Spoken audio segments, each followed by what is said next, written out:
The Roxy Theater opened its doors on February 1st in 1921. It was originally called the Lyric Theater, and its founder was Harry Hartman. The theater was designed to allow a large number of seats as well as a grand stage for performers. After the Depression, Harry was forced to sell the theater to Clark and Greenberg Theaters of Philadelphia in 1933. This company did extensive renovations on the theater, and it was reopened in the summer under the new name of the Roxy. In the early 1960s and late 1980s, the theater again changed hands. The owner now is Richard Wolfe of A&W. Wolfe renovated the Roxy just as the former owners had, and it became the theater we now know and love today. Originally, the theater not only showed films but also had live entertainment such as theater productions, local performers, and musicians. Famous singers such as Billy Joel, Bruce Springsteen, Bobby Vinton, John Belushi, Blood, Sweat and Tears, Fabian, Kiss, and AC/DC, along with many others, have performed on its stage. Many of these acts were sponsored by WSAN Radio. The theater today mostly shows movies, although from time to time live acts still take place. Hi, my name is Ed Stern. This is my wife Linda, and we're here to talk with my niece Marissa about the Roxy Theater and our experiences at the Roxy back in the early 70s. What we can remember, that is. So I'll talk a little bit about it, and then my wife Linda will chime in when she feels it's necessary. One of the first concerts Linda and I saw there was Billy Joel, and I'm going to guess 73. I'm not quite sure of the date, but it was less than $5 for the ticket, and at the time nobody in the Lehigh Valley knew who Billy Joel was. And it was a great concert. It certainly was priced right. And we were probably one of the first people to see Billy Joel in the Lehigh Valley or anywhere else. I don't know what Linda remembers about the concert. Well, he was just starting out at that time, and I remember some of the songs he sang, Captain Jack and a couple of the other songs that he did, and some of his first songs. And we were impressed at the time that he did a very good job, and that, but we had no idea what he was going to become after that. And that was just him at a piano singing. One of the other concerts we saw there, and I'm not sure anybody in the audience would remember them, would be the Tubes.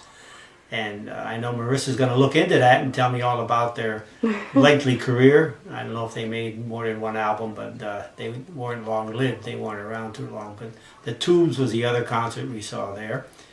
And I think, do you have any others that we saw there? Well, later on, like in the 90s, I believe, we saw Leon Redbone, which he's probably, he did a couple of songs. He did old-timey songs, and he did a Tide commercial that he sang with about, 10 years ago maybe? And I'm sure Marissa will check on that and get us straightened out about our dates because we don't remember. But yeah, that was one of the other concerts we saw there. And I know there are a host of others that were there that we missed because of family obligations, mortgages, and car payments and children. But yeah, it was, we were honored that Marissa gave an opportunity to speak a little bit about the Roxy, and we look forward to seeing her work. And where she's going with this. We remember when it was run down and not looking very good, and the owner that has it now fixed it up, and it looks beautiful, and we're so glad to have it in the Lehigh Valley. Well, that's about all I can remember about the Roxy in the old days. But I hope we've helped Marissa in her work, and we're anxious to see the finished product. Okay, sounds good. In the 1920s, movies were still silent, so at the Roxy, generally an organ was played to set the mood.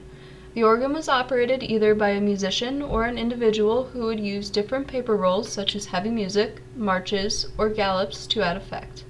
The organ at the Roxy is a 7-rank Wurlitzer pipe organ.